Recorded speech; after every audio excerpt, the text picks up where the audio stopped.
شريك له وأشهد أن محمدا عبده ورسوله اللهم صل وسلم على محمد وعلى آل محمد وعلى آله وصحبه وسلم. Alhamdulillah, segala puji bagi Allah Subhanahu wa taala. Semuanya tak? Semua? Tidak ada satu kenikmatan yang paling besar yang Allah berikan kepada kita teristimewa pada pagi hari ini. Kita berkumpul di tempat ini dalam satu majelis dengan hati sebagai seorang diberikan kenikmatan oleh Allah atas perkara iman dan Islam. Semoga ini menjadi rahmat anugerah bagi diri kita, keluarga kita, dan tentunya patut untuk kita jaga.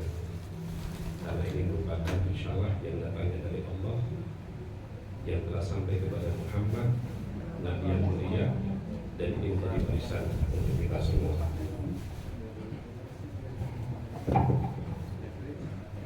Dan tentunya selawat dan salam patut juga kita tunjukkan kepada suatu hasanah suri teladan Nabi pilihan baginda Rasulullah SAW. Dengan warisan Islam ini mudah-mudahan kita menjadi golongan yang selalu istiqomah, dan kemudian apa yang telah kita dapatkan kita mampu mewariskan dengan sebaik-baiknya kepada generasi kita. Tentu harapan yang paling besar bagaimana generasi kita ini justru lebih baik daripada zaman kita. Inilah sebenarnya orang-orang yang sukses di depan Allah Subhanahu wa taala. Baik, tentunya ada istilah pepatah tak kenal maka tak sayang. Tetapi insya Allah apa yang menjadi pertemuan kita ini menjadi saksi sejarah di dunia yang tentunya insya Allah Allah juga akan membanggakan kita di hari kemudian, yaitu namanya jannah.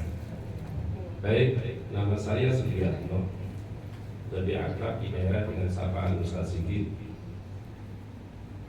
Orang tua saya bapak dari Blitar, daerahnya Tulungagung, sedangkan ibu saya yaitu dari Banyuwangi, desanya Curajati, dan kedua-duanya sudah tidak ada. Semoga saya bisa menjadi bagian anak yang soleh dari kedua orang tua saya. Saya lahir di Bali, tepatnya Gilimanuk, perbatasan penyeberangan ke Tapang Gilimanuk. Dan alhamdulillah sudah dikaruniai seorang istri berasal dari Sulawesi Utara, yaitu campuran Manado Gorontalo. Kemudian anak saya satu bernama Nur Ain dan sudah selesai kuliah, juga mengajar di pesantren, yaitu di Provinsi Gorontalo. Seperti itu. Dan alhamdulillah dengan izin Allah Subhanahu wa taala sebagai anak rantau, ternyata banyak orang rantau meninggalkan kampung halaman sebagaimana kata Allah sendiri. Kalau kita ingin melakukan satu perubahan, maka hijrah. Kalau kita ingin melakukan satu perubahan, maka kita harus hijrah. Hijrah dalam arti pindah, meninggalkan kampung halaman. Dan kemudian hijrah ini tentu harus kita luruskan. Kalau hijrah kita tujuannya mencari dunia, insya Allah kita akan dapatkan dunia. Kalau kita hijrahnya mencari wanita, mencari suami, insya Allah akan kita dapatkan. Tetapi kalau hijrah kita karena Allah Subhanahu wa taala, maka insya Allah ketiga-tiganya kita akan dapatkan. Dan alhamdulillah dengan izin Allah saya berhijrah dalam rangka mengemban amanah dakwah. Tentu dakwah di tempat yang tidak biasa. Maksudnya tidak biasa, tidak seperti di tempat-tempat di sini. Kalau di kota ini kan kita diundang ceramah di masjid ini, ya kan, di kantor ini. Tapi alhamdulillah saya di daerah hijrah dalam arti dakwah di daerah-daerah yang tidak semua manusia bisa jangkau. Bahkan pemerintah negara belum sampai ke tempat-tempat sebagaimana kami datang, yaitu di daerah-daerah pedalaman, pelosok terpencil, pelosok daerah-daerah terasing, dan saya sudah 22 tahun, baru 22 tahun berdakwah di daerah pedalaman. Belum ada juga teman-teman yang mau mengikuti perjalanan dakwah seperti ini. Nah, tentunya saya juga datang ke tempat ini ingin berbagi. Siapa tahu ibu-ibu, ya kan, bapaknya diikhlaskan, ayo ikut Ustaz Sigit ke Sulawesi, ya kan, di daerah pedalaman Morowali Utara, melihat satu kaum yang masih hidup primitif, tidak mengenal dunia luar. Kalau ditanya apa itu Indonesia, mereka juga tidak ngerti apa itu Indonesia. Bayangkan 17 Agustus kemarin kita memperingati Dirgahayu Republik Indonesia yang 80. Tapi di sana ada anak bangsa sudah 8 tahun, 80 tahun bangsa ini merdeka, mereka belum mengerti arti sebuah kemerdekaan. Mereka belum merasakan arti sebuah kemerdekaan. Jadi baik, tentu saya datang ke tempat ini ingin berbagi kisah tentang perjalanan dakwah. Mudah-mudahan saya mengharap ibu-ibu, bapak-bapak sampaikan kepada keluarga-keluarga kita, jiran-jiran kita, bahwa ada suatu tempat negeri di Indonesia ini yang belum tersentuh dengan dakwah. Kenapa?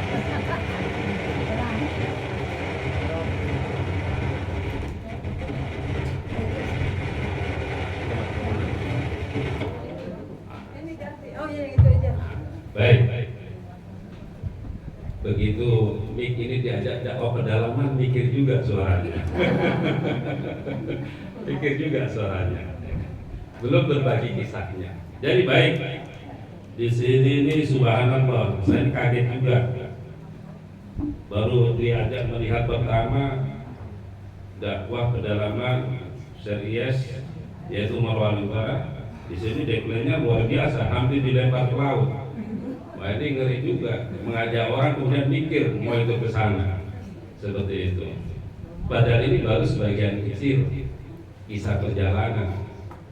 Yang paling ekstrim itu Ibu, kalau saya ketemu dengan Ustaz Sigit, saya mau belah kepalanya, ya kan?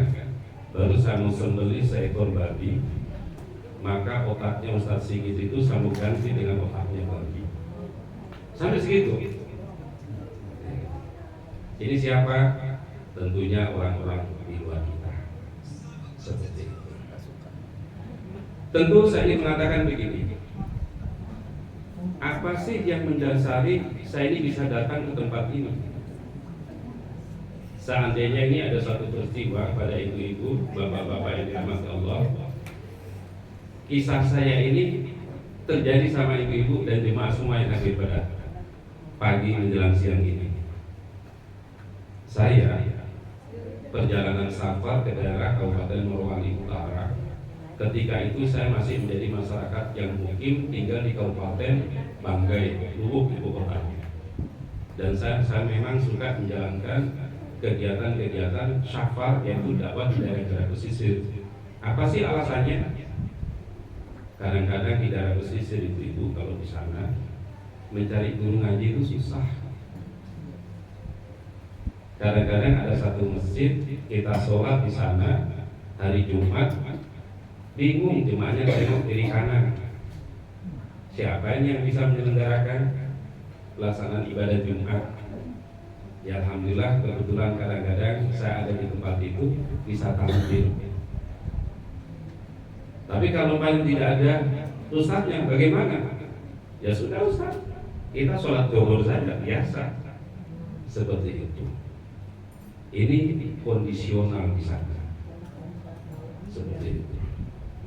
Jadi perjalanan rutin saya setiap bulan itu pasti di daerah-daerah pesisir di sana. Dan kemudian suatu ketika di bulan April 2004, bulan April 2004 dalam perjalanan safar itu saya singgah di satu desa namanya Desa Tanah Sumpu, itu daerah pesisir. Masjidnya kecil, tempat ini lebih bagus, bahkan lebih besar di tempat.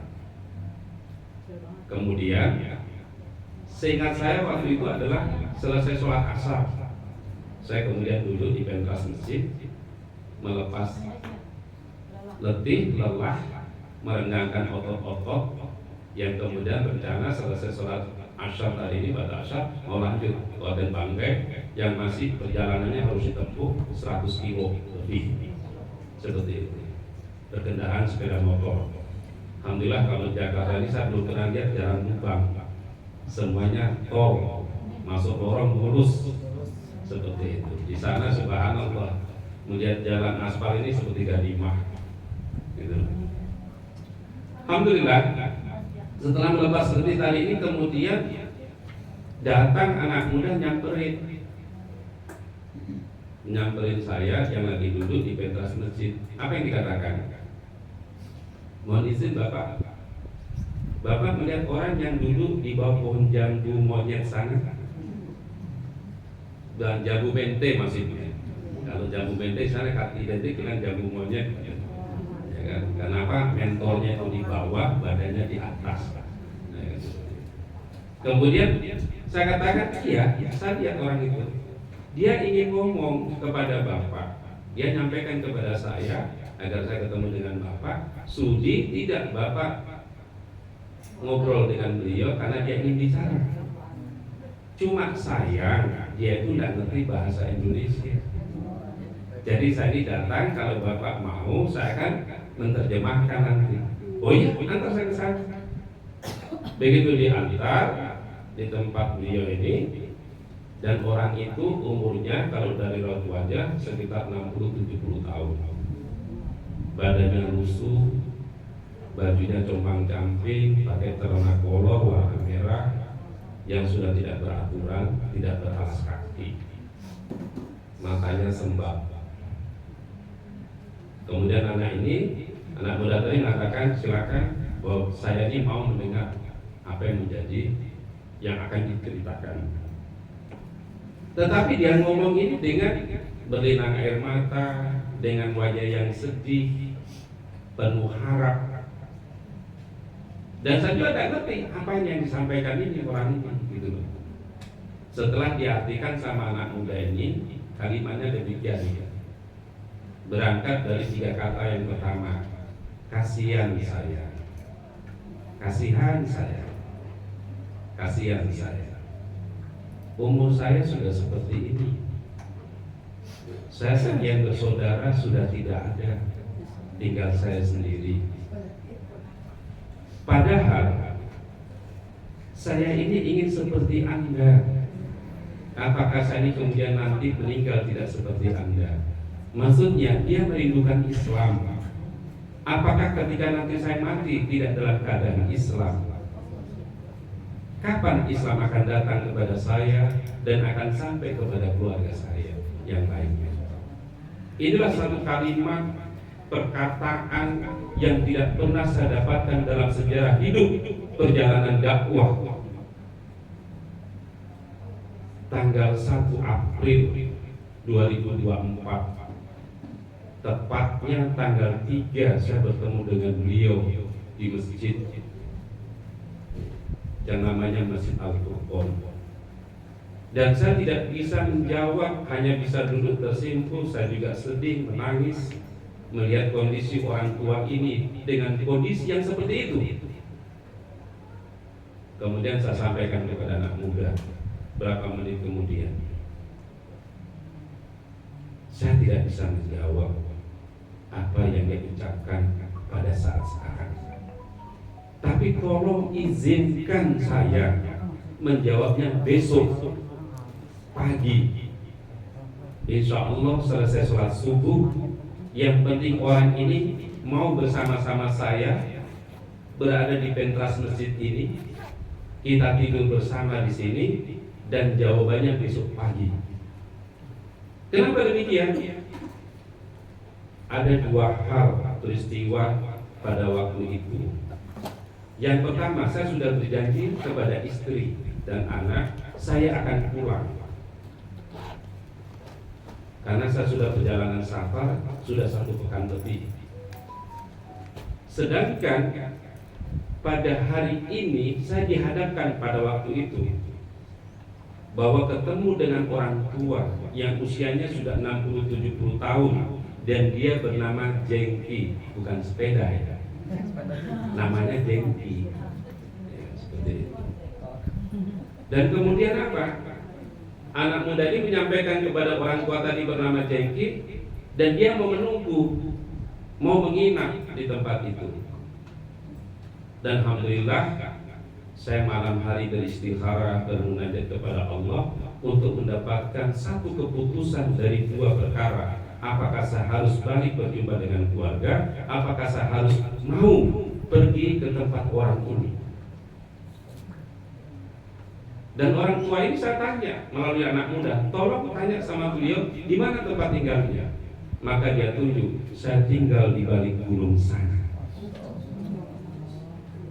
Kalau dari tempat dia tunjukkan kita berdiri dengan beliau itu, yaitu paling dekat berarti sekitar paling dekat ya, itu 30 kilo paling dekat, seperti itu.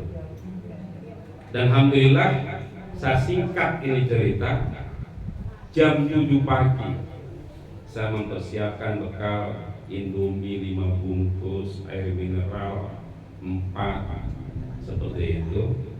Tujuannya ini pergi bagaimana melihat tempat tinggal beliau. Dan alhamdulillah berjalanlah 3 orang bersama anak muda tadi, karena saya tidak ngerti bahasa mereka. Ternyata satu gunung sudah dilewati, belum nyampe, 2 gunung dilewati, belum nyampe juga. Akhirnya apa? Karena sudah letih, sudah lupa menghitung berapa gunung tadi yang dilewati, katanya sudah malam. Baru tiba di satu tempat perkampungan pedalaman, dusun yang pertama, namanya Winangabinu, menginaplah di tempat itu. Dan anak muda tadi sudah tidak mampu. Ini jalan kaki ibu, bukan naik mobil, ya kan? Seperti itu. Ibu kan sudah pernah lihat, coba buka peta Sulawesi. Lebih banyak pegunungannya daripada daratan. Dan Sulawesi itu adalah pulau yang berdiri sendiri, kaki gunungnya di dasar laut. Itulah Sulawesi. Dan alhamdulillah begitu sampai di sana menginap, ada pengganti orang yang tempat menginap itu namanya Pak Umar Basir. Kebetulan dia punya orang istrinya ini masih ada hubungan kekerabatan dengan yang namanya Jengki, dan Jengki ini ternyata dia seorang kepala suku dan menginap di rumahnya Pak Umar Basir ini. Kemudian besok paginya lanjut, dan alhamdulillah Pak Umar dengan istrinya rupanya ikut mendampingi perjalanan mau pergi ke tempatnya orang tua Jengki tadi. Berjalanlah hari kedua, ternyata juga belum sampai. Harus menginap lagi di bantaran sungai, namanya Sungai Wepakapu. Terpaksa tidur lagi di pinggir sungai dengan ketinggian 1000 meter dari permukaan laut. Ya lumayan, ya kan, panasnya atau dinginnya kira-kira seperti itu. Ya alhamdulillah kita hanya mencari lumut-lumut itu, batu itu, ya untuk mengganjal perut. Ya kita rebus, yaitu yang kita minum airnya. Ya seperti kita makan udang walaupun cuma airnya, ternyata lumut kalau dimasak rasanya seperti udang. Nah, pengalaman, punya ilmu baru di hutan. Jalan berapa gunung lewati, ternyata sampai di sana jam 2 malam menjelang pagi. Apa yang saya lihat kondisinya?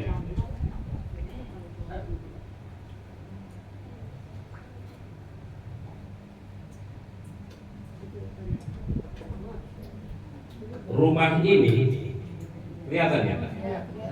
Ini sudah rumah paling megah. Seperti itu. Ketika saya dulu datang kepada mereka, rumahnya itu hanya dibentangkan bambu sepanjang 4-5 meter tidak ada dindingnya, modelnya kalau pernah kita dulu sekolah pergi camping kemah, ya kan seperti itu. Nah kalau itu kita pakai terpal, ini bambu tadi ini yang dijejerkan 6 batang tadi ditutup dengan daun rotan.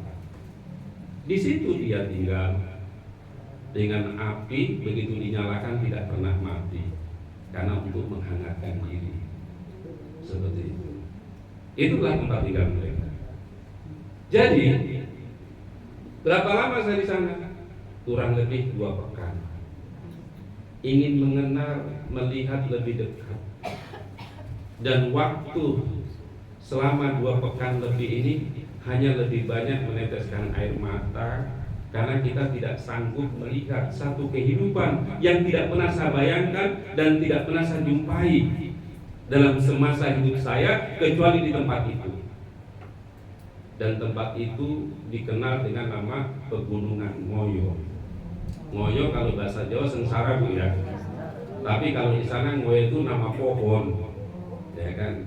Di pegunungan itu banyak pohon namanya Ngoyo. Ya gede-gede pohonnya, hutan belantara. Jadi jaraknya mereka dari satu tempat itu dengan tempat yang lainnya paling dekat 1 kilo. Di sana ada 2 kepala rumah tangga rumpun keluarganya dengan model rumah yang lebih jauh daripada ini, ya kan kondisinya. Dan alhamdulillah, saya singkat ceritanya, setelah 2 pekan lebih, saya sudah melihat dengan lebih jauh kondisional kehidupan orang-orang mereka. Mereka disebut dengan suku Tauta'a. Sukunya suku Tauta'a, berada di wilayah pedalaman Kabupaten Morowali Utara. Dan pemerintah ketika saya datang pertama kali di sana belum pernah sama sekali negara itu hadir, walaupun pemerintah kabupaten seperti itu. Dan saya menyampaikan kepada orang tua tadi, kepala suku bernama Jengki, saya akan datang kembali lagi ke tempat ini, insya Allah saya katakan.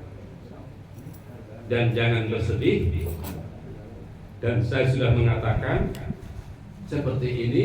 Dan ini Pak Umar Bahasir dan istrinya sebagai saksi perjuangan dakwah datang ke tempat itu. Kurang lebih 3 bulan kemudian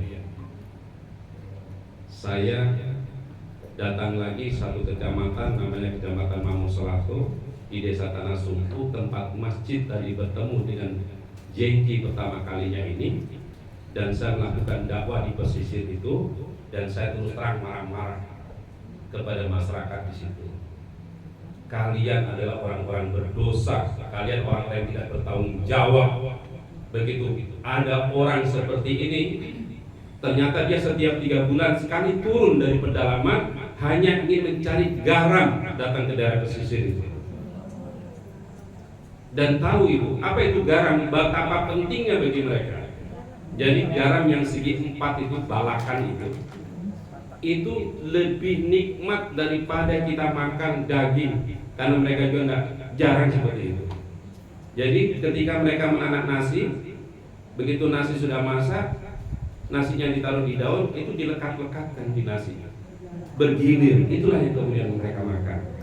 Sehingga mereka terus terang orang yang kondisi, ya kan, kesehatannya buruk, penyakitnya anemia, kurang darah, karena mereka makan tidak sebagaimana kita. Seperti itu. Karena saya merasakan pernah tidak makan 2 hari di sana, kecuali hanya makan apa yang mereka makan. Seperti itu. Jadi seperti itu kondisional. Jadi baik. Dan alhamdulillah, kemudian setelah saya berhasil dakwah di pesisir, bagaimana mengajak mereka, masyarakat di pesisir, bisa berpikir dan merasa bertanggung jawab dengan doktrin-doktrin saya sampaikan, dan alhamdulillah kemudian mereka itu berangkat ke daerah pedalaman. Dan tentunya apa yang kita dapatkan, apa hasil daripada perjuangan-perjuangan melangkahkan dakwah di daerah itu. Maka di atas ini kita bisa lihat di sudut sebelah kiri itu ada namanya Kampung Mualaf Dusun Moyo. Itulah lahir satu perkampungan pertama di daerah pedalaman namanya Dusun Moyo. Karena apa? Bukan kata sengsaranya, betul memang sengsara ke sana, tapi nisbat daripada gunung yang ada di tempat itu karena banyaknya pohon moyo tadi itu. Dan kemudian mereka sepakat untuk membuat perkampungan di bawah kaki Gunung Moyo. 1 tahun 6 bulan baru 1 kepala rumah tangga yang mau hidup berkampung didatangi rutin ini. Kenapa? Mereka bersepakat, tetapi kemudian baru 1 tahun 6 bulan mereka baru mau. Jadi ada latar belakangnya. Mereka ini punya sindrom rasa takut yang sangat akut secara turun temurun. Sebagaimana ketika saya awal dulu datang ke sana, hanya kebetulan saya ini berjalan dengan kepala suku. Mata mereka ini liar melihat kita. Rasa ingin lari dengan tidak karena ada kepala suku. Seperti itu. Dan mohon maaf, ketika saya datang ke sana, mohon maaf sekali, mereka ini masih menggunakan kulit kayu pohon sebagai pakaian. Jadi kulit kayu pohon yang disamak, yang penting auratnya tertutup, entah dada dan di bawah. Itu kondisional mereka. Seperti itu. Dan alhamdulillah, dakwah ini tentunya tidak sia-sia. Butuh kesabaran, butuh ketabahan, keikhlasan, perjuangan dan keistiqomahan. Maka lahirlah kampung pedalaman yang namanya Moyo tadi ini, yang kita beri nama Kampung Mu'alaf Dusun Moyo. Dan hari ini jumlahnya sudah 300 kakak lebih, dan sudah berdiri sekolah dasar Islam terpadu, satu-satunya di Kabupaten Morowali Utara berada di pedalaman. Dan alhamdulillah sudah meluluskan anak-anak dari pedalaman yang tadinya mereka tidak tahu membaca, tidak tahu menulis, tidak mengerti bahasa Indonesia. Alhamdulillah hari ini bahkan sudah berdiri masjid tempat itu. Dan ini menjadi syiar besar. Dan alhamdulillah, yang alhamdulillahnya orang tua tadi bernama Jengki, dia sudah meninggal dalam keadaan Islam, dan sebab beliaulah lahir kampung Mu'alaf ini. Dan alhamdulillah kemudian melahirkan kampung Mu'alaf yang kedua, namanya Lamben Tanah. Jaraknya lebih jauh. Kalau kampung Moyo tadi itu jaraknya kurang lebih 70 kilo dari ibu kota kecamatan, dan itu selalu kita tempuh dengan jalan kaki bertahun-tahun sampai kemudian bisa diakses dengan kendaraan sepeda motor. Nanti kita nonton videonya bareng bagaimana itu perjalanan ketika sudah bisa dijangkau dengan kendaraan sepeda motor. Sepeda motor aja ketika sampai di sana dicium bolanya ini. Nggak main-main. Karena mereka tidak pernah melihat satu peristiwa yang seperti ini. Bahkan sejak motor pertama kami bawa tiba di sana, karena sudah bisa sampai ke sana, walaupun itu tidak usah dibayangkan bagaimana letihnya membawa kendaraan sepeda motor itu, tetapi alhamdulillah ternyata sampai. Kemudian lahirlah namanya Lamben Tanah. Lamben Tanah ini ada kepala suku namanya Tandaung. Peristiwa Moyo ini menjadi peristiwa besar, masuk kabarnya ke daerah-daerah pedalaman yang lebih jauh. Hanya ingin melihat Moyo, Tandaung yang di Lamben Tanah ini, dia rela berjalan kaki hampir 100 kilo. Bukan jalan di darat seperti ini kayak kita pada umumnya, dari pedalaman ke pedalaman, turun-turun hanya mendengar kabar. Dan apa yang dilihat di Kampung Mu'alaf Dusun Moyo ini, kemudian dia balik ke tempatnya, dia perintahkan 4 orang untuk melihat peristiwa akbar yang kami laksanakan di Kampung Mu'alaf Dusun Moyo. Apa? Sunatan massal dan persadatan massal. Dan kemudian videonya. Oh, dong, Tat. Kita lihat videonya. Persadatan masanya, Tat.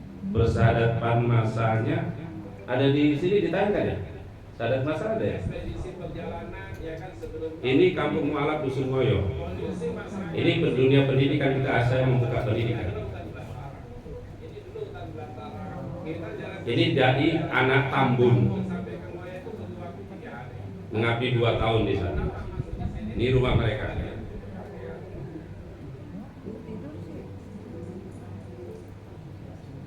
Nanti persadatan massal boleh dibuka di YouTube Dewan Dakwah Morowali Utara itu. Nah ini ketika motor bisa sampai ke sana.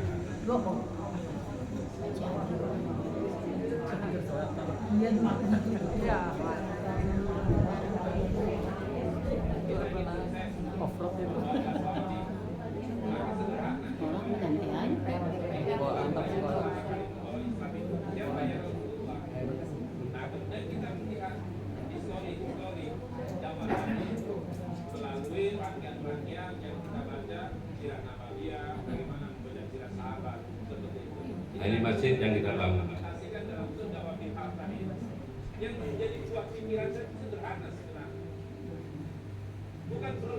Ya ini kalau lagi panen padi mereka bisa berubah.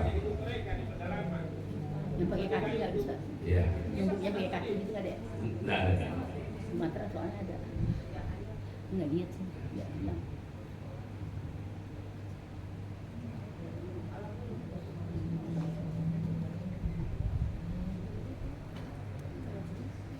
Baik, saya selesaikan dulu, nanti kita bisa nonton bareng. Yang sadat ya, Tat. Ya. Baik, kemudian dari Kampung Mualaf Ngo ini maka melahirkan Kampung Mualaf yang kedua Lampin Tangga. Dan alhamdulillah di situ kita melakukan persadatan massal 100 orang lebih, dihadiri Ustadz Kiai Nama. Kenal Ustadz Kiai Nama? Udah datang ke sini pernah kita undang. Iya. Ya. Dan dia kerjaannya juga cuma menangis di sana, karena melihat satu peristiwa yang tidak pernah mereka bayangkan, sebagaimana saya dulu masuk pertama kali seperti itu.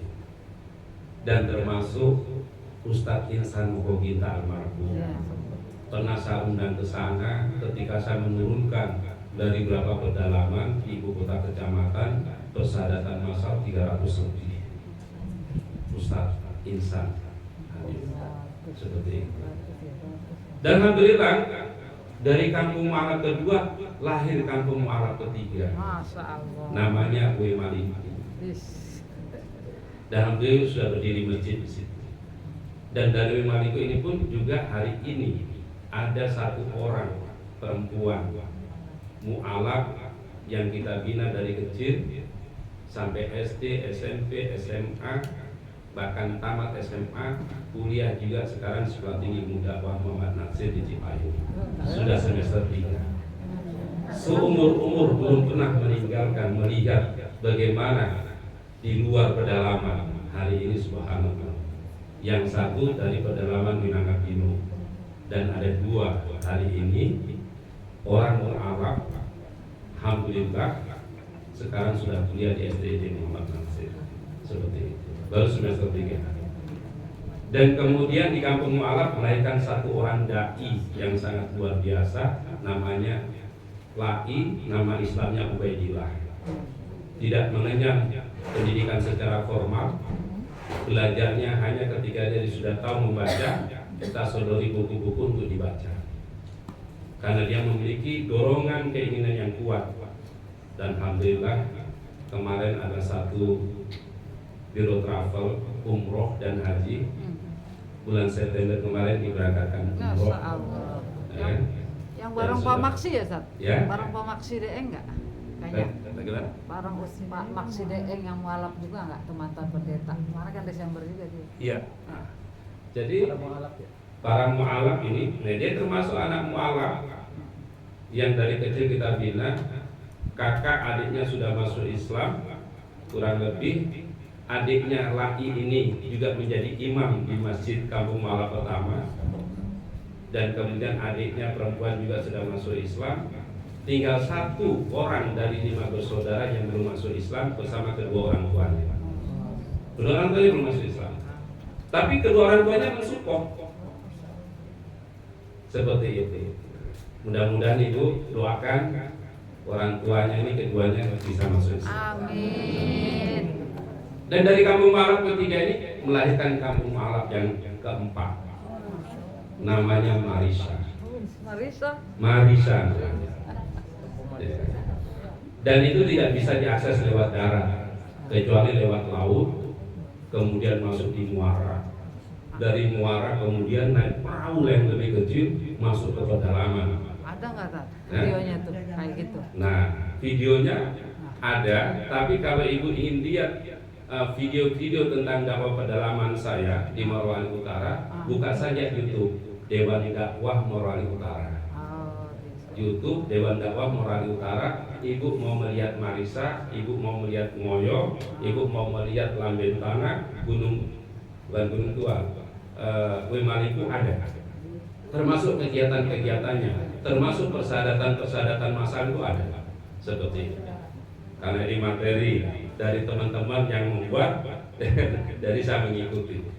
Jadi itu gambarannya. Dan alhamdulillah tanggal 17 September kemarin saya melakukan ekspedisi yang menjadi calon kampung Mualaf yang kelima, namanya Gunung Tua. Ini adalah salah satunya Gunung Tua. Dan ini di atas kampung Mualaf yang pertama, jaraknya 40 kilo lagi dari kampung Mualaf yang pertama. Di mana tuh kan Gunung Tua Tat? Gunung Tua itu masuk wilayah Kabupaten Morowali Utara, daerah pedalaman. Videonya Tat dikit. Nah ini kepala sukunya, namanya Pangga. Dia ini mengancam saya. Nah ini kita lihat wajah Gunung Tua. Macam.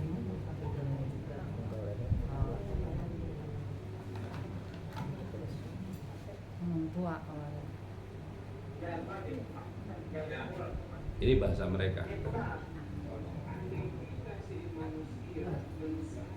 Kita ada juga yang bisa bahasa dia Tat. Alhamdulillah saya sekarang sudah fasih bahasa mereka. Jadi tidak ada rasa khawatir lagi.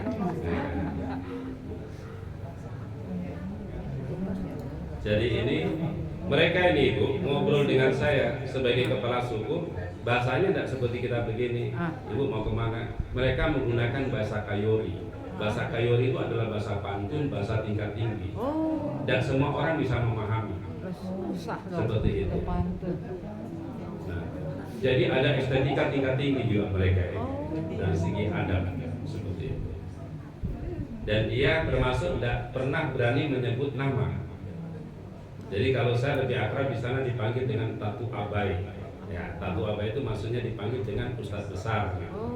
Ya kan? Kalau tidak mereka memanggil Tatu Abuya Putih. Maksudnya Ustadz ya kan yang pakai songkok putih. Biasanya. Nggak sebut nama ya? Tidak sebut nama. Nggak sopan menurut mereka. Bahkan umpamanya ibu punya anak. Anak ini ditanya siapa nama ibu bapakmu, dia tidak akan menjawab. Justru coba sebutkan, dipanggil temannya. Ya kan kepada yang bertanya. Dia bertanya tentang bapak saya, nanti anak disebutkan sama orang. Oh, minta tolong. Iya. Tolong bilangin bapak saya apa.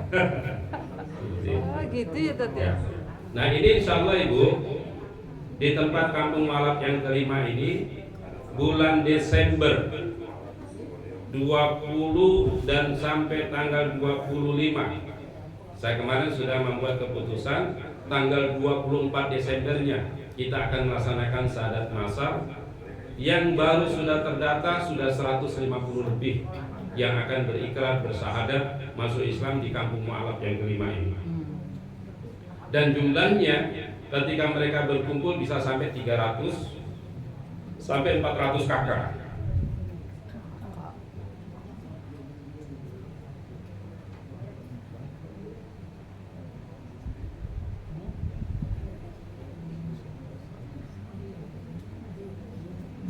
Nah ini Gunung Tua. Ini ketinggian 1100 lebih meter Ibu. Dingin dong. Dinginnya nggak usah ditanya, pakai sleeping bag yang biasa tembus. Nah ini sejarah mereka baru belajar sekolah belum sampai 5 hari. Udah pakai beragam ya. Jadi Ustadznya bingung, Ustadz pakai bahasa bagaimana? Sudah, kamu pakai bahasa Indonesia, mereka pakai bahasa mereka. Nanti lama-lama juga terjadinya perkawinan budaya, mereka mengerti bahasa Indonesia, kalian juga akan mengerti ya kan bahasa mereka. Jadi awal-awal nggak nyambung dong. Nggak nyambung. Oh. Jadi pakai bahasa hati, kayak orang tunarungu aja kita mau Isyarat ya. menjelaskan.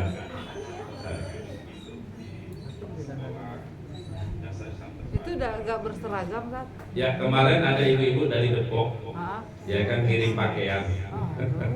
Jadi alhamdulillah pas saya ada kegiatan di bulan Agustus pelepasan dan pembekalan dai Dewan Dakwah yang akan diberangkatkan secara nasional ketemu kemarin ya kan, kemudian dia menyumbang pakaian anak-anak sekolah ya, termasuk kemudian langsung sampai ke tempat beliau, ke tempat itu. Jadi seperti itu. Ini gambarannya ya. Nah ini, jadi kita bikin sekolah darurat. Saya katakan ini sekolah alam. Memang ya kan hanya kebetulan ditutup dengan daun rotan, ya kan dengan kayu-kayu bulat. Antusias walaupun mereka duduk di tempat terpal. Dan dai kita ini Bu, ada 2 orang namanya Raja Nambu, ya kan, itu dari Bekasi. Dia mengabdi insya Allah 2 tahun. Kemarin saya langsung mengantar ke sana. Kemudian dengan namanya Angga Pranata, ya kan, Wiranata, ya kan, yang mengabdi di sana juga. Jadi ketika mereka ingin mencoba, ingin mencari tahu di mana sih rumahnya mereka ini. Ustaz, mohon izin Ustaz, saya mau ikut ini anak-anak, di mana tempatnya? Sore baru pulang. Sudah maghrib. Dari mana tuh? Rupanya Ustaz, 3 gunung kita lewati ini. Mau pergi ke tempatnya. Terus, ya Allah Ustaz, rumahnya kayak begitu. Seperti itu. Ya terus, jadi bagaimana keputusannya Ustaz? Sudah, kalau begitu besok anak-anak ini kumpul dan usah pulang. Nanti mereka boleh pulang Sabtu saja. Kemudian hari Minggu sore supaya mereka datang. Karena setelah ditanya jam 3 pagi mereka sudah berangkat, hanya mau belajar. Seperti itu. Dan mereka tidak bawa bekal Ibu. Kalau kita aja orang tua kan pasti membawakan bagaimana kotak nasi. Mereka ini, anak-anak mereka persoalan makan atau tidak makan, mereka tidak mikir, gitu loh. Seperti itu. Ya, apa yang bisa didapat, ya dimakan gitu loh. Mereka kadang-kadang cuma bawa ubi, kadang-kadang cuma ada bawa tebu itu, 1 ruas dipikul, itu sambil dimakan. Jadi mereka tidak ada mengenal kayak misalnya 4 sehat 5 sempurna, 1 sehat sempurna aja sudah luar biasa. Jadi seperti itu kondisinya. Jadi insya Allah kami di tempat ini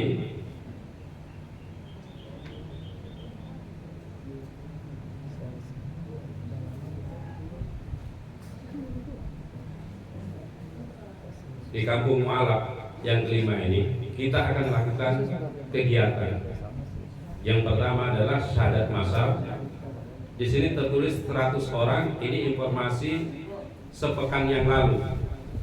Update terkini kemarin dari Pak Umar yang setia mendampingi perjalanan dakwah ini. Ustaz sudah 150 lebih ya. Seperti itu. Kita juga belum bisa memastikan sampai hari H ini berapa jumlahnya. Tapi kemarin sore sampai sama teman-teman ini bisa di atas 200 bisa jadi begitu. Dan ini bisa nambah.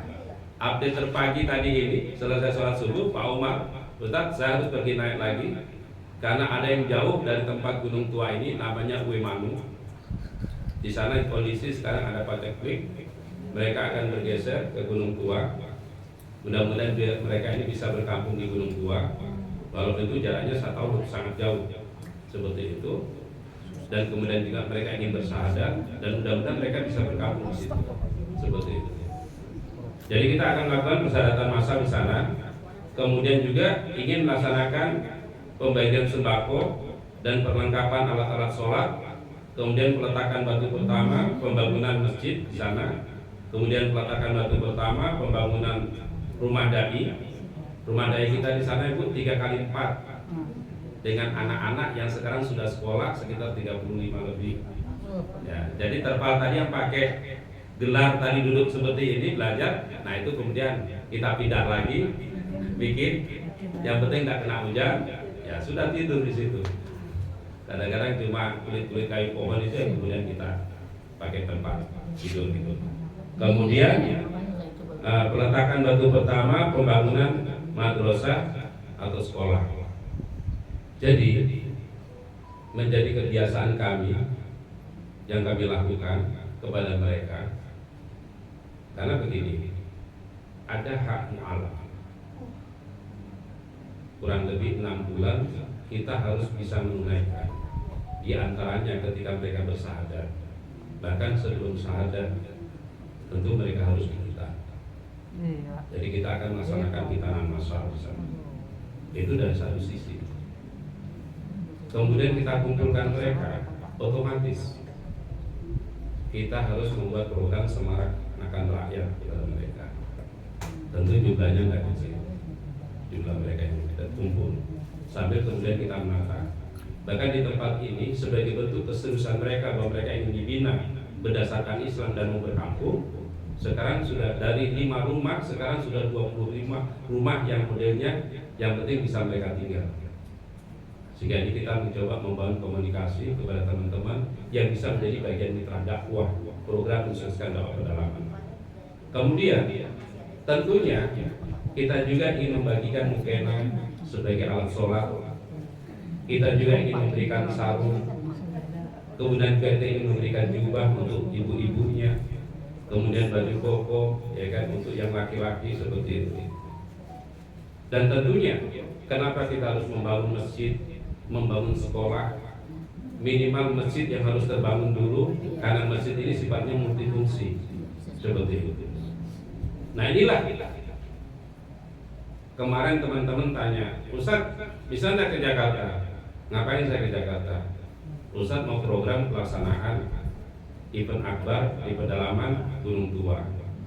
Dulu kan butuh biaya, butuh anggaran, butuh dana. Kalau di sana Ustaz mau nyari sama siapa? Sudahlah, datang ke Jakarta, kita buat atur jadwal Ustaz di sini, menggalang dan menghimpun dana. Mudah-mudahan apa yang menjadi nawacita Ustaz di sana itu bisa tercapai.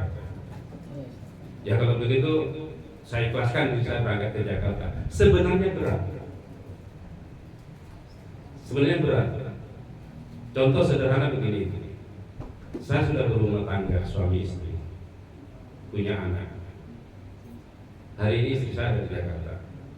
Tanggal 13 kemarin datang. Itu karena sebagai bentuk reward penghargaan diberikan hadiah umroh oleh Kartika Mas seperti itu. Saya selama menikah dengan istri belum punya sejarah Idul Fitri, Idul Adha bersama-sama sampai hari ini. Saya bersyukur tidak mengeluh, tidak pernah menghalangi setiap langkah dakwah yang saya lakukan. Dan dia percaya sebulan itu bisa bertemu sepekan, alhamdulillah. Alhamdulillah. Bahkan istri saya hampir nyaris masuk ke dalam jurang karena ingin membantu saya sebagai suaminya ketika memobilisasi semen ke daerah tempat yang bisa, di mana kendaraan bisa sampai. Hanya sebab sebatang pohon yang besar yang tumbang itu yang menjadikan dia selamat jatuh dari jurang. Ketika truk yang memuat semen 100 bantal tadi ini belum remnya, kemudian mundur, ada kayu sebesar diameter 80 melintang, itu yang menahan. Kalau dia terperosok, padahal bolanya itu sudah sebelah, yang di belakang sudah di atas udara dengan bobot semen seperti itu.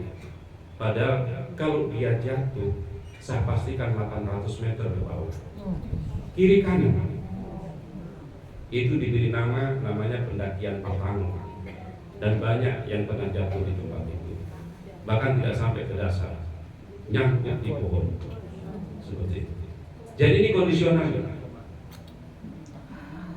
dan mohon doa semoga istri saya tetap menjadi orang yang sabar Amin. dalam mengemban amanah dakwah. Saya tentunya begini mengatakan, tidak ada artinya perjuangan dakwah saya ini ternyata di balik hebatnya dakwah ini ada sosok wanita. Dia adalah Iyam dari itulah istri saya. Dan anak saya Nur Ain yang memberikan support. Seperti itu. Tidak apa-apa kita berpisah. Kalau memang menderita, tidak apa-apa, memang ini dunia. Tapi insya Allah besok kita akan dikumpulkan oleh Allah dengan sebab keikhlasan di surganya Allah Subhanahu wa Ta'ala. Inilah kebahagiaan. Jadi alhamdulillah, mewujudkan mimpi keluarga yang seperti ini tidak mudah. Tetapi hari ini kami memiliki kesadaran yang sama. Jadi ibu-ibu, mudah-mudahan ini juga bisa menjadi inspirasi dalam kehidupan keluarga kita.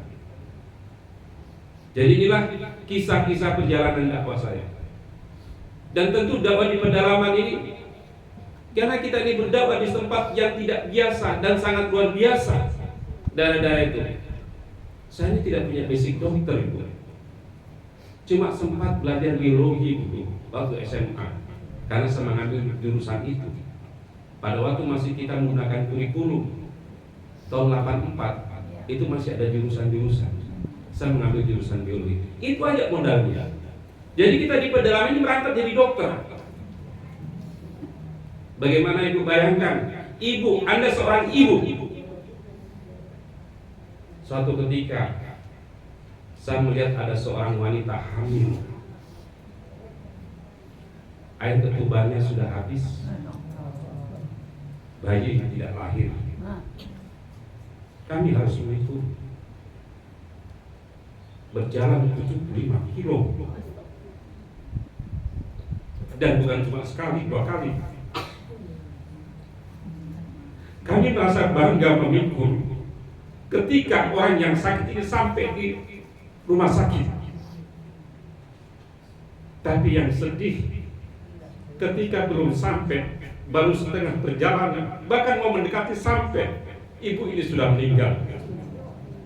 Itu yang terjadi. Terkadang saya harus membelah kaki orang dengan pisau kampung. Karena ada kejadian, saya tidak pernah tahu kabar itu. Seorang anak bambu ketika dia menebang pohon untuk membuat kebun, ikut orang tuanya. Karena kabar ini tidak sampai kepada saya, akhirnya ini anak tetanus di belakang telinganya, dan dia meninggal tanpa ada pengobatan. Maka itulah menjadi dasar kemudian saya setiap bulan harus membawa obat-obatan ke pedalaman. Bahkan sampai saya membeli obat daftar G yang tidak boleh, harus menggunakan resep dokter. Bahkan saya pernah minta untuk membeli pisau bedah, tapi itu juga tidak diizinkan. Tapi ini kondisionalnya. Dan saya membelah kakinya orang, mengeluarkan kayu yang tembus di betisnya tanpa ada bius. Tapi tindakan ini harus diambil hanya modalkan alkohol, kain kasar. Tapi alhamdulillah kemudian orang juga bisa selamat. Dan kejadian ini bukan sekali, 2 kali.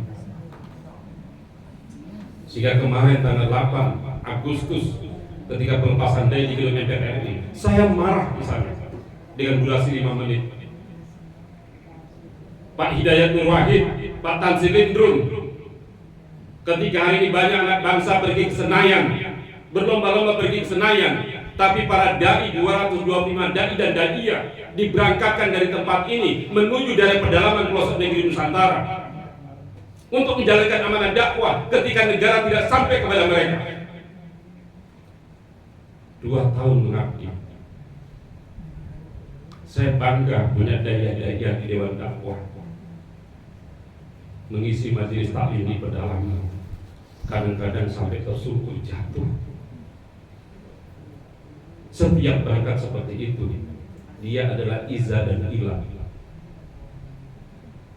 Dan hari ini juga ada 4 orang daiyah ditugaskan di sana. Saya juga kemarin dapat kabar jatuh mengisi majelis taklim di 3 tempat binaan. Tapi dia tidak mengeluh. Jadi mereka semakin termotivasi. Apa yang membuat mereka termotivasi? Karena mereka mau belajar.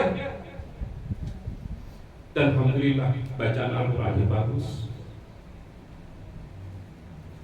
Seperti itu. Ini kondisional yang terjadi di lapangan. Belum lagi, apakah dakwah di pedalaman ini nyaman? Tidak nyaman ini.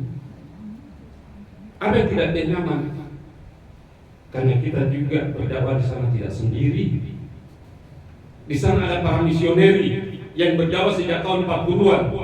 Saya berdakwah di sana baru tahun 2004. Baru seumur jagung. Saya berhadapan dengan misioneri dari Kanada, dari Roma, dari Jawa Barat, orang-orang teologi ketika mau lulus harus diberangkatkan ke sana. Karena di sana ada Ustadz Sigit. Bagaimana kau bisa memurtadkan itu Ustadz Sigit? Dengan segala macam cara di budaya dilakukan. Belum yang dari Papua. Mereka pakai Cessna. Ada landasan pesawat sepanjang 600 sampai 700 meter. Tidak cukup dengan Cessna, mereka pakai heli rutin setiap bulan 2 sampai 3 kali. Tapi apakah itu membuat sanksiun? Kita dai berjalan kaki, paling banter naik sepeda motor. Kadang-kadang kita ini harus tidur di jalan, karena dai tidak tahu bengkel, rusak. Terpasang barang yang 15 kilo, 30 kilo, dipikul sampai 2-3 kali balik. Apakah ini kemudian menjadi kita putus asa? Saya sering mengatakan dalam tarbiyahnya, ingat, satu tetes keringat ini tidak akan menilai sia-sia di hadapan Allah. Ketika apa yang kita lakukan ini kita betul-betul karena mencari ridho Allah, satu tetes keringat kita ini akan menjadi yang bernilai kelak di sisi Allah. Ini saya sampaikan. Kita hanya 60-70 tahun di dunia. Ingat Rasulullah sampai hari ini 1400 tahun yang lalu masih di dalam tanah. Apa yang kita mau banggakan? Kalau kita tidak memiliki harta, diri kita, bi anwalikum wa anfusikum, dakwah itu berangkat dengan diri dan harta. Kalau hari ini kita tidak punya harta, sedekah dengan tenaga kita, dengan fisik kita. Sedekah itu adalah kebenaran. Sedekah itu adalah kejujuran. Orang yang suka sedekah berarti adalah orang yang suka kepada kebenaran. Orang yang suka sedekah berarti orang yang suka kepada kejujuran. Minimal, walaupun kita di kondisi berat dalam menjalankan dakwah, bisakah kita ini tersenyum? Minimal senyum itu kita bersedekah untuk diri kita sendiri, walaupun hanya sedekah lewat senyuman. Seperti itu. Jadi inilah harapan saya. Mudah-mudahan saya datang ke tempat ini, apa yang saya sampaikan, 2004 saya berdakwah, maka saya hitung baru 22 tahun saya berdakwah di pedalaman baru menghasilkan 1000 lebih yang masuk Islam. Mudah-mudahan dengan Gunung Tua ini mendekati 2000, baru menghasilkan 5 kampung mu'alaf insya Allah. Padahal di atasnya Gunung Tua menunggu lagi namanya Pejambu. Di atasnya lagi ada namanya Watu Buya. Ada lagi Manu Besar, Wemanu Kodi. Saya punya cita-cita kalau Allah berikan umur panjang, misi dakwah saya di pedalaman bisa melahirkan 30-35 perkampungan muslim. Amin. Misioneri sudah melahirkan 8 desa pedalaman, ditambah 5 desa dusun. Dakwah kami belum menghasilkan desa, baru menghasilkan dusun. Dan hari ini juga saya sementara berjuang di pemerintahan. Perjuangan ini belum pernah didisposisi oleh pemerintah Morowali Utara. Kenapa? Karena Kabupaten Morowali Utara belum punya sejarah dipimpin oleh pemimpin muslim. Bupatinya yang pertama, bupatinya yang kedua sejak otonomi baru dipimpin oleh mereka, dan mereka adalah penyandang dana besarnya misioner. Jadi sejak saya dakwah di pedalaman sampai hari ini tidak ada sumbangsi dari pemerintah. Benci banget dengarnya. Jangan benci, ya kan? Saya menghadapi dakwah ini sering saya motivasi. Selesaikan urusan dakwah ini dengan senyuman. Aduh, Rat, saya nggak kuat. Saya tidak pernah benci kepada para misioner. Mereka dulu benci dengan saya. Mereka tidak mau menengok saya. Tapi hari ini mereka mau duduk dengan saya. Bahkan mereka berkata, saya melihat Ustaz Sigit tidak sebagaimana Ustaz pada umumnya. Karena saya tidak menjadikan musuh. Justru sebaliknya, mereka adalah objek dakwah saya. Saya insya Allah tanggal 24, tanggal 20 berangkat ke sana bersama-sama Doni Tan juga ke sana. Saya akan dudukkan misioneri bersama-sama Doni Tan. Mudah-mudahan dapat Mudah-mudahan hidayah ini milik Allah. Amin, amin. Intinya saya dengan para misioner, para pendeta sudah duduk berbicara tentang nilai-nilai ketuhanan, ketauhidan, kebenaran. Tapi hidayah ini bukan milik kita, hak prerogatif Allah. Karena saya begini, ketika saya jadikan musuh para misioneri, dia akan hambat saya. Kenapa? Mereka punya strategi licik, menghasut orang-orang yang primitif tadi. Bagaimana Ustaz Sigit itu kalau bisa ditombak kalau naik ke pedalaman, disumpit yang pakai racun itu. Saya dai, saya diancam seperti itu, tambah jadi saya. Kenapa? Saya sadar mati di medan jihad ini bukan perkara yang murah, mahal ibu, mahal sekali. Iman saya masih seperti ini. Jadi saya tidak punya rasa kekhawatiran. Saya ini salah satu yang terlibat perang di Poso, dan yang mengerti histori sejarah perang di Poso. Dan saya melihat secara langsung ibu-ibu dibelah perutnya hidup-hidup. Mereka kalau berperang tidak sportif. Kita di medan perang di Poso, perang tanding. Kalau mereka di belakang, di depan kita tidak mau mengkelok dari mereka dari belakang. Putar balik kalian, ayo kita tanding. Kalau mereka kadang-kadang bermain belakang, mereka anak-anak mereka bantai. Kita tidak punya sejarah membantai anak-anak. Kita tidak punya sejarah membantai orang tua. Perang di dalam Islam ada aturan, tidak semaunya kita. Seperti itu. Dan kami berhadapan. Dan ternyata mati di medan jihad tidak mudah ibu. Peluru itu lewat di samping telinga, lewat samping. Ternyata peluru juga ini punya alamat. Kalau memang sudah waktunya mati ya mati. Seperti itu. Jadi kenapa kita takut? Ya kan? Kalau tidak mati sekarang ya berarti mati besok. Tapi kan rugi kalau kita ini mati tanpa ada perjuangan. Sehingga kenapa saya memberikan motivasi kepada generasi muda dalam majelis-majelis seperti ini? Ayo, mari kita gunakan waktu kita setiap saat, setiap waktu selalu berpikir tentang kebaikan. Sebentar ini kebaikan apa ya yang kita bisa buat? Besok apa yang kita bisa buat? Waktu, cara berpikir kita selalu berpikir tentang nilai kebaikan. Ketika habis waktu kita ini hanya berpikir kebaikan, saya yakin kita tidak akan sempat berpikir yang buruk. Percaya? Tapi kalau waktu kita hanya kepo kiri kanan, gibah sana sini, tidak sempat mikir baik, hati-hati.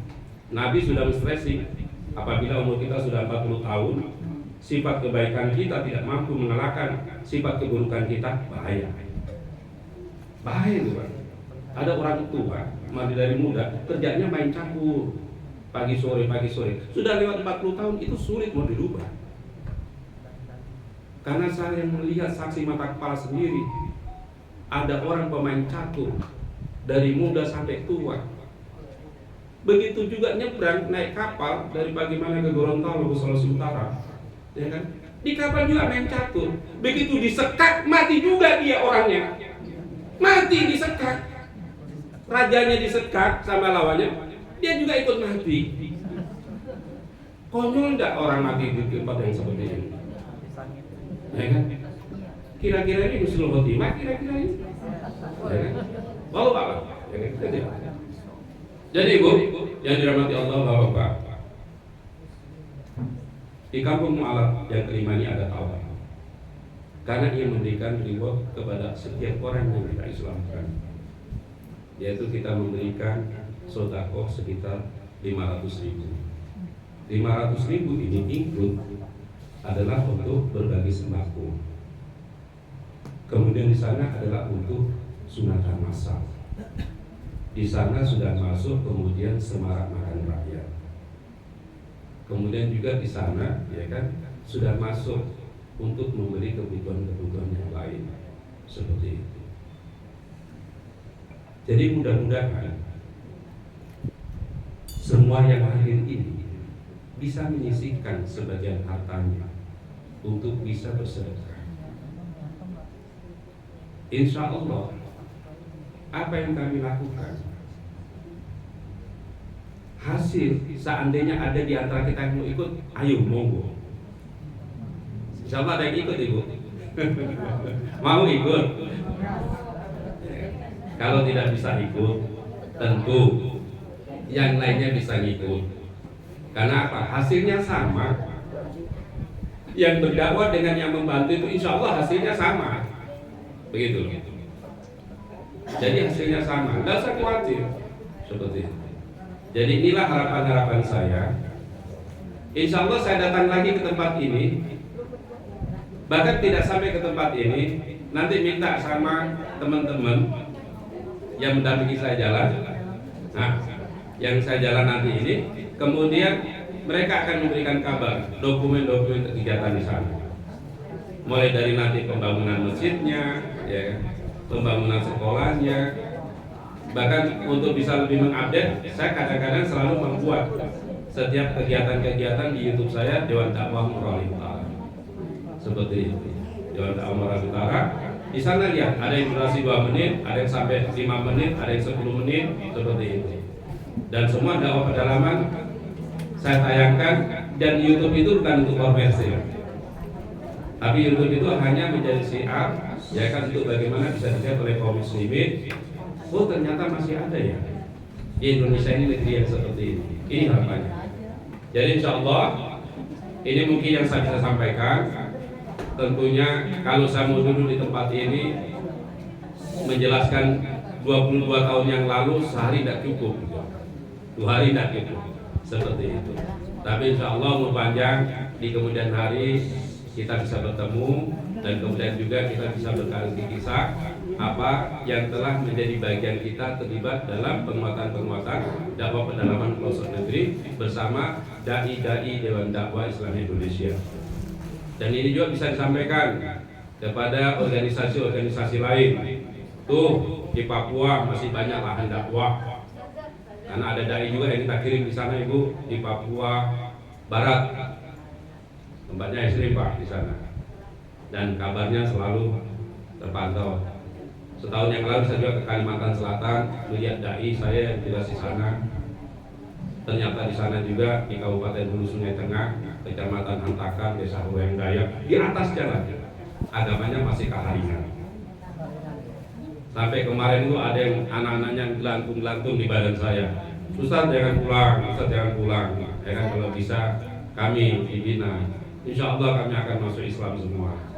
Alhamdulillah kemarin kita usulkan sudah dikirim dai ke sana dengan masa waktu 2 tahun. Jadi seperti itu. Jadi lahan dakwah ini begitu luas. Ya kan? Mungkin kisah-kisah seperti ini jarang sampai kepada kita. Iya. Mudah-mudahan kisah ini ya kan kita minimal gini. Setelah mendengar kisah ini, saya berharap kening kita ini bisa berkerut dalam arti memikirkan, berpikir gitu. Ya kan, kemudian apa yang kita harus bisa lakukan. Jadi mungkin begitu Bu ya. Untuk sementara, kalau ada yang bertanya boleh bertanya, ya kan? Karena jangan malu-malu Ibu bertanya. Kadang-kadang kita ini suka malu-malu, padahal Maluku itu di Ambon, ya kan? Jangan dibawa Maluku di sini, gitu. Maluku itu di Ambon. Yang benar milik Allah. Setiap kekurangan itulah kedua-dua kita sebagai manusia. Kita banyak istighfar, banyak mohon ampun kepada Allah Subhanahu wa taala. Tentunya kita harus menjadi insan yang selalu bangga dan bersyukur karena kita ini adalah umat Rasulullah SAW. Dan insya Allah kita memiliki jaminan sebagai Nabi mengatakan orang-orang yang senantiasa menjadi pilar yang meneruskan tali estafet dakwah Rasulullah SAW, tidak laki-laki, tidak perempuan, insya Allah kelak akan mendapatkan yaitu suapan dari tangannya walaupun seteguk dari telaga Al-Kautsar. Itu ketika manusia dalam keadaan haus pada masa. Mungkin demikian. Wabillahi taufiq wal hidayah. Assalamualaikum warahmatullahi wabarakatuh. Subhanallah wa bihamdihi. Asyhadu an la ilaha illallah. Baik. Tadi saya sangat miris mendengar bahwa pemerintah nggak ada di situ itu. Apakah tidak sounding ke mereka keadaan ini begini? Itu duit triliunan di korupsi umpamanya kan jadi sakit hati kita dengarnya. Gimana tuh Kak? Baik. Jadi pemerintah ini, saya tidak alergi dengan pemerintah. Saya termasuk orang yang berkomunikasi dengan pemerintah seperti itu. Ketika saya mengurus izin operasional sekolah dasar Islam terpadu, tersemat kata Islam terpadu, ngurusnya itu ribet itu. Setelah kepala dinasnya Muslim, alhamdulillah, tidak dalam waktu jam, cukup dengan telepon, langsung doakan Ibu Iva namanya. Ketika dia menjadi seorang kadis pendidikan, dia tidak kenal saya hanya menyampaikan, hari itu juga diselesaikan. Kemudian mengurus izin Dewan Dakwah Moral Utara di Kesbangpol itu juga tidak mudah. Setelah nanti ada saudara kita di situ, baru perizinannya keluar. Jadi intinya apa? Kadang-kadang dakwah itu kita membutuhkan kesabaran. Kesabarannya begini, kita hadapi aja, ikuti prosesnya. Insya Allah, Allah itu iba melihat perjuangan kita. Kalau Allah sudah iba, semuanya dimudahkan. Dimudahkan ya. Ibu kalau sudah kasihan, jangankan 50.000, ya kan seperti itu. Mungkin lebih dari itu. Kita akan sumbangkan untuk kepentingan dakwah. Kan seperti itu. Saya juga pernah, kadang-kadang ini, saya pernah ke anggota dewan itu Muslim, saya nggak sebut namanya ya, seperti itu. Ketika saya menyampaikan hal-hal begini, masa bodoh. Pernah saya diundang oleh seorang anggota dewan ketika acara syukuran. Ini acara syukuran anggota dewan, saya tidak sebut namanya. Saya datang untuk membaca doa. Tapi selesai baca doa saya langsung pulang. Disuruh makan saya tidak mau makan. Kemudian selesai acara itu dia telepon saya, Ustaz, kenapa demikian Ustaz? Iya, apa masalahnya? Ustaz tidak makan, kemudian dikasih amplop dia tidak mau, langsung pulang. Bagaimana saya bisa nyaman di tempat itu? Saya tidak melihat anak-anak yatim di situ. Saya tidak melihat orang-orang fakir di situ. Sedangkan mereka berdiri teman-teman Anda, makanan tidak habis. Siapa yang tidak marah saya bilang begitu? Kalau ini zolim, Anda buat syukuran tapi caranya zolim. Kalau yang Anda undang itu semua anak-anak yatim, insya Allah saya walaupun belum ini acara sudah selesai tidak pulang. Lebih kita diskusi. Akhirnya apa? Dia buat acara itu kedua kalinya. Diundanglah anak yatim. Nah kalau begini saya juga makan enak, saya jawab gitu. Coba lihat itu, adakah yang sisa makanan di atas piring? Nggak ada kan? Adakah di antara mereka yang makannya berdiri? Tidak ada kan? Orang Islam makannya berdiri, bagaimana ini ceritanya? Kolega-kolega Anda ini, apa begini model-model pejabat yang ditampilkan? Itu. Jadi ini kadang-kadang kita ini miris. Ini antara realita dan fakta. Nanti mereka nanti ada masalah. Saya ini nggak mabuk. Di sana dijuluki sebagai seorang mediatorisasi konflik. Saya ini menangani konflik Yaka, block station Yaka, minyak di tengah laut. Aparat tidak bisa turun tangan. Akhirnya apa yang dicari? Ustaz Sigit di mana ya? Begitu. Korban sudah 2 meninggal, yang tertembak tidak sedikit. Seperti itu. Tentara juga tidak bisa turun tangan. Akhirnya apa? Kondisi begini, baru ustaz-ustaz yang dicari. Kasus di lingkup kepolisian terjadi chaos. Hanya juga ustaz yang dicari, Pak. Sampai pernah pada waktu kasus kejadian Kapolres ya kan melakukan sesuatu yang tidak masuk di akal, main tembak-tembakan dengan masyarakat. Sampai waktu itu saya datangkan Ugroseno sebagai kabarkam ke sana. Ketika tidak bisa menangani masalah ini, belum kasus-kasus ya kan tingkat perusahaan. Morowali itu dikenal dengan 1001 tambang. Cuma ceritanya, faktanya tidak seperti itu. Masyarakat terus terang, ketika dulu belum ada tambang, ekonomi bagus, walaupun harganya ya kan murah. Sekarang saya kemarin kaget, di belakang Keramat itu ada belakang itu tempat lapak-lapak jualan. Saya beli nasi, ternyata 15.000. Ibu enggak salah ini kasih harga nasi ini 15.000. Loh, kemahalan? Enggak. Kalau kami makan di Sulawesi ini sudah 35.000 nih. Gimana Ibu? Berapa kali lipat ya? Ya kan? Jadi seperti makan di restoran gitu. Jadi itu ya. Jadi insya Allah inilah yang dapat saya sampaikan Ibu, ya kan? Kami tidak pernah alergi dengan pemerintah. Kami berusaha. Kabar gembiranya, Wakil Bupati kemarin sore nelpon saya. Ustaz di mana di Jakarta? Rupanya nelpon saya ada maksud. Ketika saya membuat surat proposal ke Basnas Pusat, gitu loh. Apa yang saya minta ke Basnas Pusat? Tolonglah Basnas bantu kami untuk program pemberdayaan masyarakat. Kami telah melaksanakan program membangun ekonomi masyarakat. Kami butuh ini dan ini. Seperti itu. Akhirnya apa? Karena wakil bupatinya Muslim, dia di Japri. Hanya telepon, Ustaz, kapan pulang? Ini saya dapat telepon dari Basnas. Apa sih proposal yang dikirim ke Basnas Pusat? Nah, saya kirimlah sama beliau. Padahal kalau sebagai seorang kepala daerah ini tidak banyak. Saya cuma minta 4 motor untuk para daki. Berapa sih harga motor? Saya hanya minta dibuatkan 4 sampai 5 rumah daki. Nggak besar juga kurang rumah daki. 57, nggak sampai 65 juta juga itu harganya. Seperti itu Ibu. Saya minta dibuatkan penyulingan nilam untuk masyarakat. Seperti itu. Masa yang begini tidak bisa? Dan saya tuh kalau sudah minta 1 kali tidak dijawab ya sudah. Kadang-kadang nanti ditoki dulu dari atas, gitu. Ini kan kadang-kadang lucu. Jadi ini mungkin gambarannya, insya Allah ya. Cukup Ibu ya? Belum. Nah, saya cerita dulu kisah lucu ya. Ini untuk menghibur ibu-ibu. Maksudnya bagaimana sih gambaran mereka ini? Saya ini pernah waktu itu ibu-ibu ke pedalaman. Kebiasaan saya itu kan bawa gula, bawa kopi.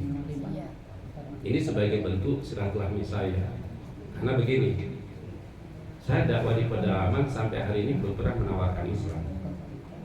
Cukup tampilkan akhlak kita sebagai seorang Muslim. Pertama apa? Bangun salam, kemudian bangun silaturahmi, bersedekah. Seperti itu. Jadi sederhana, cuma bawa permen, bawa gula, Kalau gula itu 10 kilo, 1 kilonya saya bagi 4. Seperti itu. Saya datang ke pondok-pondok mereka tinggal, tidur di sana, buat kopi, minum bersama. Seperti itu. Maksudnya apa? Menghilangkan rasa takut tadi melihat saya. Yang kemudian karena sudah terbiasa, rasa cinta, rasa memiliki, yang kemudian tidak canggung. Hanya bahasa ada di hati-hati mereka. Ketika saya sudah ada di hati-hati mereka, itulah kemudian mereka mudah diajak. Dan sampai hari ini seperti itu. Saya suka berbagi permen. Kadang-kadang saya buat tepung, saya buat gorengan, gitu. Dakwahnya sederhana, tidak bicara hadis, tidak bicara tentang tauhid, bilhal aja. Bayangkan ibu, saya kasih gula-gula anak 10. Ternyata begitu 10 dibagi ini, permen ini, saya penasaran, ada yang disimpan, ada yang dibawa pulang, kan begitu. Bahkan penasaran, memang ada rasa aneh gitu. Saya ikut dari belakang gitu Pak. Ternyata di bawah gubuknya itu ada 5 orang, 2 orang gali tanam. Ada yang permennya 3 biji ditanam. Saling disembunyikan supaya tidak melihat satu sama lain. Teman saya tadi yang namanya Pak Umar yang mendampingi ikut juga. Dia sudah ketawa terkekek-kekek, ya kan? Saya bilang, Pak Umar, apa yang membuat Anda tahu? Sebentar Ustaz, sebentar saya ceritain. Nah, begitu dia jelaskan, itu Ustaz, permen tadi itu ditanam. Tujuannya supaya nanti tumbuh. Kalau tumbuh nanti bisa dipetik, bisa dipanen. Permen relaksa yang saya kasih. Jadi kira-kira gimana itu? Ketika saya mau melakukan edukasi kesehatan, kenal Ustadz Papua, Ustadz Sabun, saya juga di sana begitu. Kalau saya sih bawa sabun ke sana, Ustadz Padlan ya, saya bawa sabun ke sana Ibu. Ya namanya musim hujan, dosnya lapuk, terhamburlah sabun itu di tempat tujuan. Akhirnya belum sempat bersosialisasi sabun. Ini sabun harmoni. Ibu tahu kan sabun harmoni baunya ada yang bau jeruk, yang stroberi, ya kan? Ya penasaran lah dicium-cium. Bagus ini harum.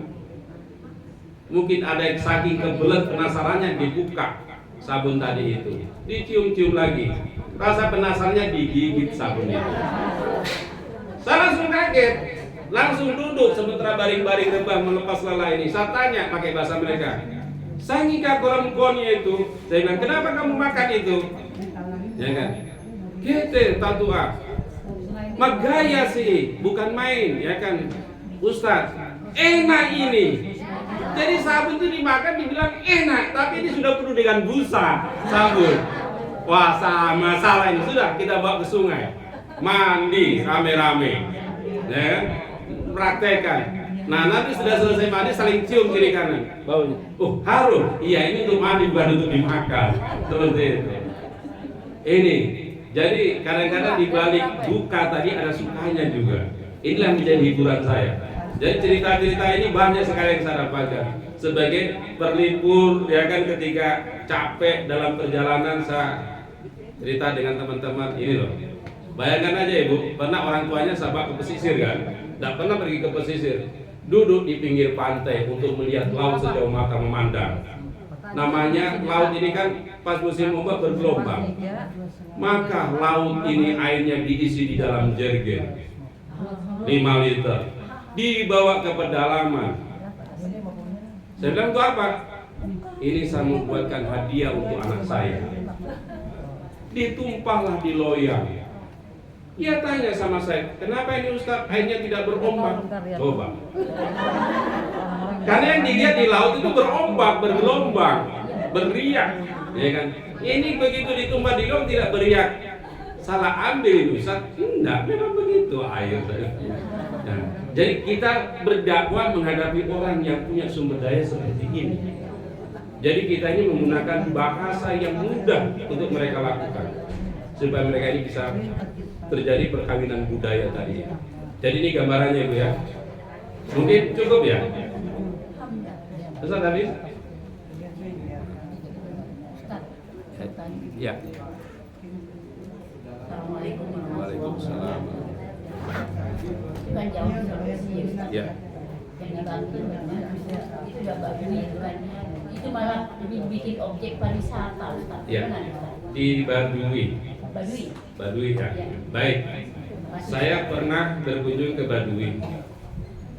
Dan kemudian ada 36 kakak masyarakat Baduy yang kemudian masuk Islam, kemudian mereka masuk ke Baduy luar.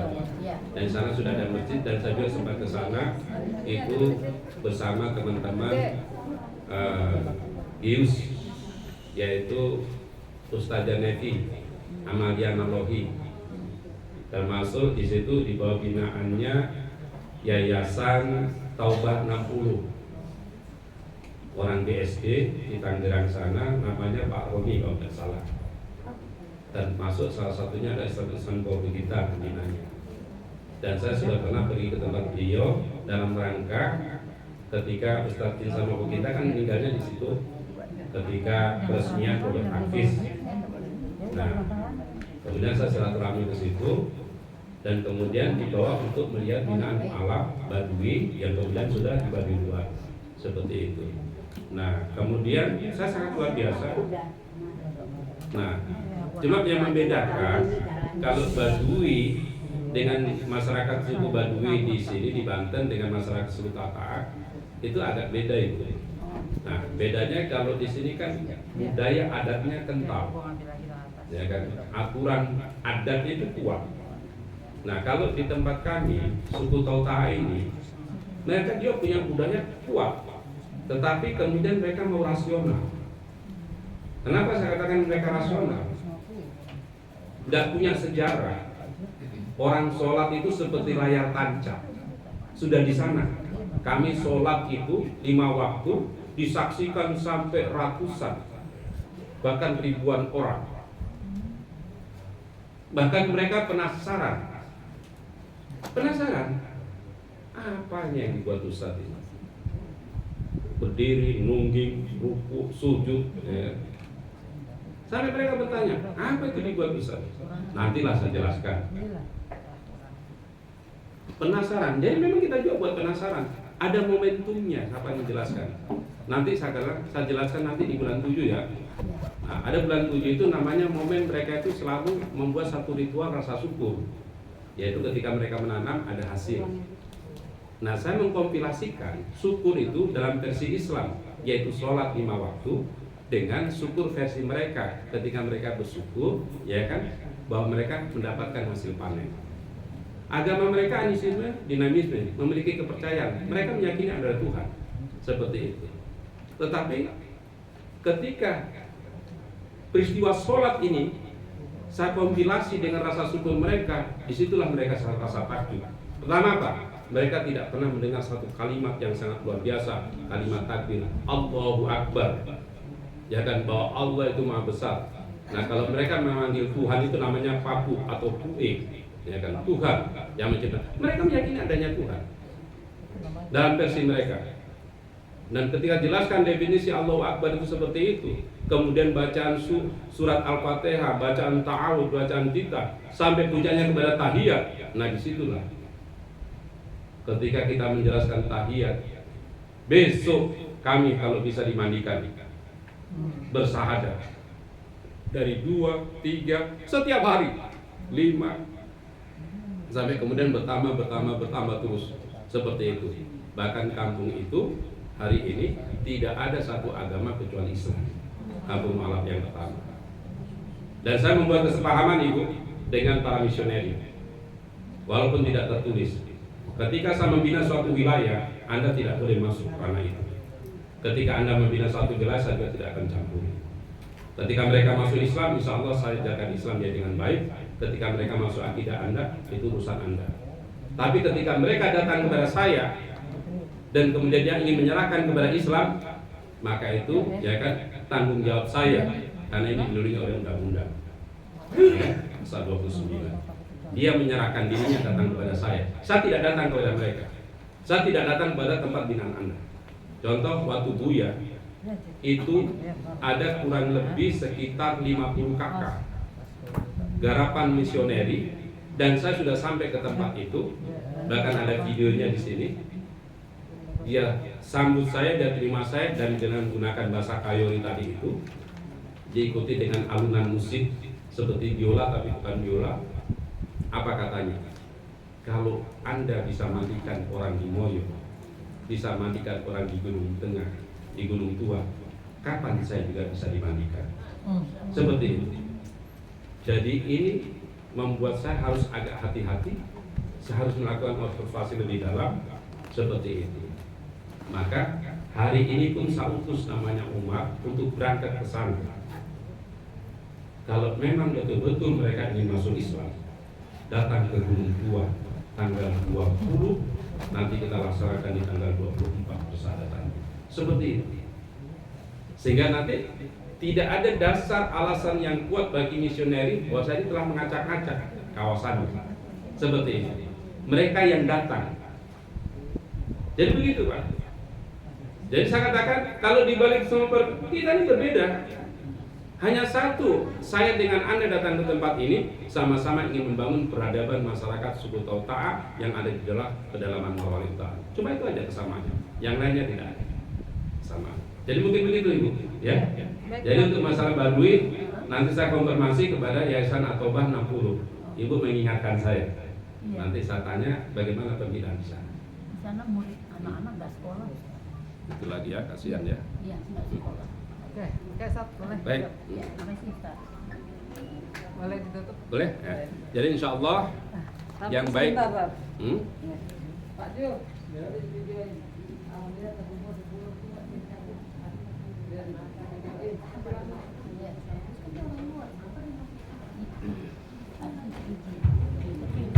Bismillah, bismillah, alhamdulillah, jazakallahu khair. Jazakallahu khair kepada Ibu Bapak terkumpul untuk dari pedalaman Morowali Utara. Bapak Ibu, alhamdulillah terkumpul donasi dari Bapak Ibu sekalian sejumlah 10 juta. Alhamdulillah.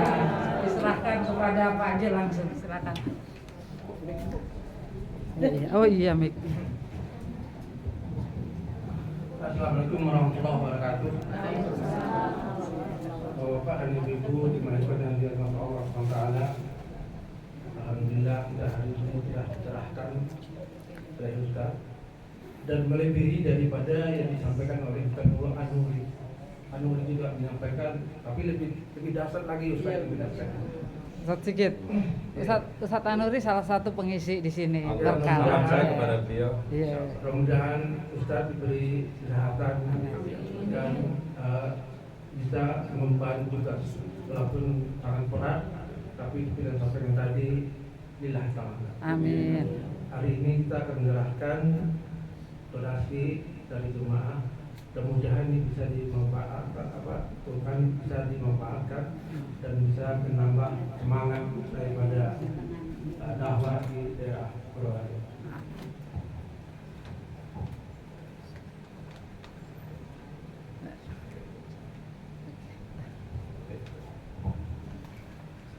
Baik, setelah jazakallah khairan katsiran kami ucapkan kepada ibu-ibu, bapak-bapak yang dirahmati Allah dalam majelis ini.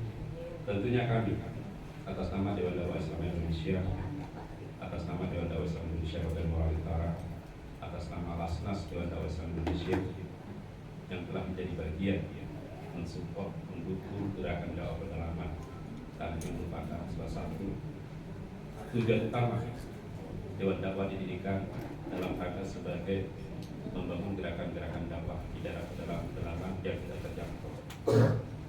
Kami terima bantuan Bapak Ibu dan insya Allah amanah ini akan sampai pada tempat tujuannya, dan insya Allah teman-teman tim yang terlibat dalam program ini kewajibannya adalah untuk mengabarkan apa yang telah dititipkan kepada kita sebagai bentuk pertanggungjawaban. Kita tidak bertanggung jawab sebatas kepada Allah saja, tetapi kepada jemaah-jemaah yang telah menjadi bagian suksesnya dakwah pedalaman kawasan Nusantara sebagaimana yang dilaksanakan di Kabupaten Morowali Utara, insya Allah pada tanggal 24 Desember. Event persyaratan massal akan terlaksana kembali di Kampung Mu'alaf yang kelima. Mungkin demikian dari saya. Jazakallahu khairan katsiran. Wabillahi taufiq wal hidayah. Assalamualaikum warahmatullahi wabarakatuh. Ditutup sekalian Pak Alimnya. Jadi Ibu yang dirahmati Allah Subhanahu wa taala, mudah-mudahan taklim yang kita laksanakan ini selalu terjaga, berjalan secara istiqomah, karena Allah bangga kepada orang-orang yang istiqomah. Dan tentunya bukan persoalan jumlahnya berapa yang hadir, tetapi ini harus berjalan, dan ini juga menjadi kewajiban kita dalam rangka silaturahmi, saling menguatkan di antara kita. Dan mari kita berdoa kepada Allah Subhanahu wa taala, semoga Allah Subhanahu wa taala menjaga kita, keluarga kita diberikan kesehatan, diberikan kesabaran. Kemudian yang menjadi kekurangan kepada kita serahkan kepada Allah. Kesalahan yang kita sengaja maupun yang tidak kita sengaja, semoga diampuni oleh Allah Subhanahu wa taala. Kita beristighfar kepada Allah. Astagfirullahaladzim, astagfirullahaladzim, astagfirullahaladzim. A'udzubillahi minasyaitonir rajim. Bismillahirrahmanirrahim. Alhamdulillahirabbil alamin. Arrahmanirrahim. Maliki yaumiddin. Iyyaka na'budu wa iyyaka nasta'in. Ihdinas siratal mustaqim. Siratal ladzina an'amta 'alaihim ghairil maghdubi 'alaihim waladdallin. Rabbana lana hasanah wa la tahzanna wa tahana. Rabbana la tuzigh qulubana ba'da idh hadaytana wa hab lana rahmatan innaka antal wahhab. Rabbana ighfir lana wa li ikhwanina sabaquna bil iman wa la taj'al fi qulubina ghillan lil mu'minina innaka ra'ufur rahim. Subhanallah wa bihamdihi adakhaltu wa ridwan nafsi wa jina al-khabira. Bismillahirrahmanirrahim. Wa la bis-samai wa Allahumma ighfir lil muslimina wal muslimat wal mu'minina wal mu'minat. Rabbana atina fid dunya hasanah wa fil akhirati hasanah wa qina adzaban nar. Subhana rabbika rabbil izzati amma yasifun. Bi rahmatika ya arhamar rahimin. Alhamdulillahi rabbil alamin.